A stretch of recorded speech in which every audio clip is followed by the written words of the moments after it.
What's your observation about what's going on with this? Because suddenly a phone call from the commander-in-chief to a grieving family looks like it has been politicized.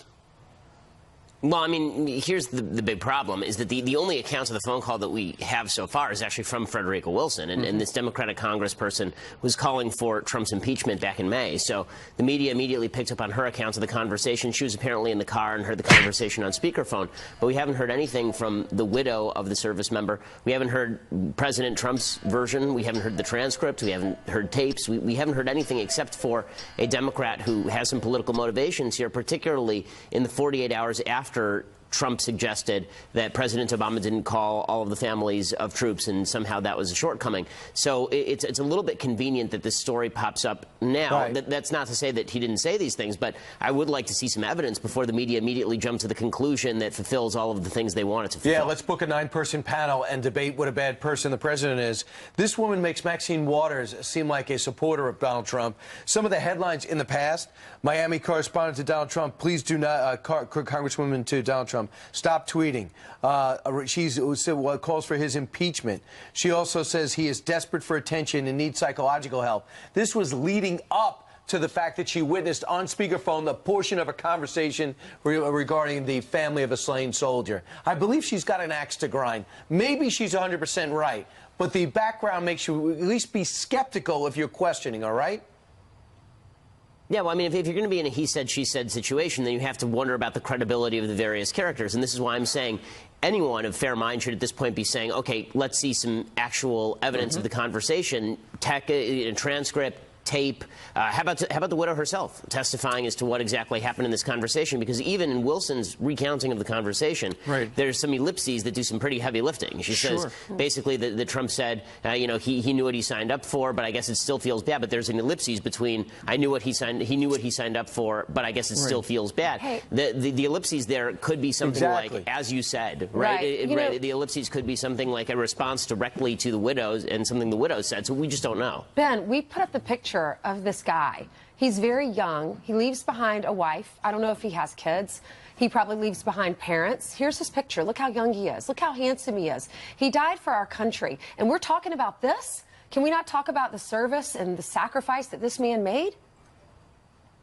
Well, again, actually, when exactly as Wilson said, that would be somewhat troubling, because I don't think the president should really be saying that sort of thing. But I don't think that we have the evidence to suggest that. And obviously, I think everyone is devastated about the loss of Sergeant Johnson. The idea that President Trump is sitting in the White House and he really doesn't care what happened to Sergeant Johnson, that seems to me a very convenient political narrative, as I say, arising 48 hours after Trump seemingly suggested something like that about President Obama. Yeah, we don't know Bush. the conversation, but do you really think the president would call up the widow and say, and preach that narrative instead of saying I'm sorry? Well, the thing, and to your earlier point, where we haven't heard from the family per se, but we did hear from the president earlier, and he said the tweet was, Democratic congressman totally fabricated what I said to the wife of a soldier who died in action, and I have proof.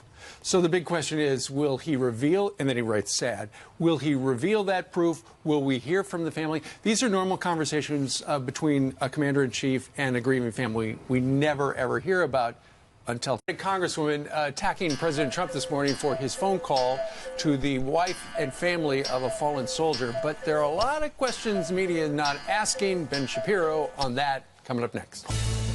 All right, let's bring in Ben Shapiro. He's the editor-in-chief of the Daily Wire, syndicated columnist, host of the Ben Shapiro Show. Joins us from, where are you today? Out west? Tennessee, actually. Okay. Well, that's west of where we are.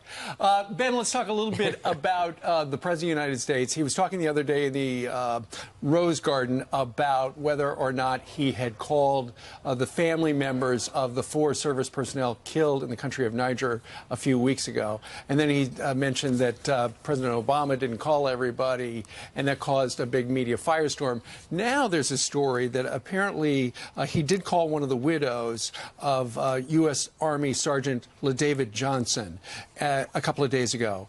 And Congresswoman from Florida, Frederica Wilson, a Democrat, was infuriated that the president was so insensitive, because reportedly the president said the soldier, you know, your husband, knew what he signed up for, but I guess it's still. Michelle Obama, for some reason, has decided to emerge from the woodwork again to talk about how America's racist, sexist, bigot, homophobe. This is 2008 Michelle Obama, not 2015 Michelle Obama, who was popular. I don't like this version of Michelle Obama. Neither did Americans in 2008. Physically, there's a difference in color, in the tone. Wow. Because one side, all men, all white. On the other side, some women, some people of color. And people look down at that and go, yeah, that looks good. That looks right. We're probably getting a lot done and we're doing it right. You know, I look at that and I go, no wonder. No wonder we struggle. No wonder people don't trust politics. It's not, we're not even noticing what these rooms look like. Number one, this idea that, you know, on the Republicans, they're all gray and white. That's the color palette. On the other side of the room, there are yellows and blues and whites and greens. And there's a difference because the left is just so much better at doing things because, you know, they actively have more people who are people of color. Again, if you're judging somebody's merit or their viewpoint based on their color, this makes you a racist by definition. So just because you happen to be a black person saying that doesn't make you a non-racist.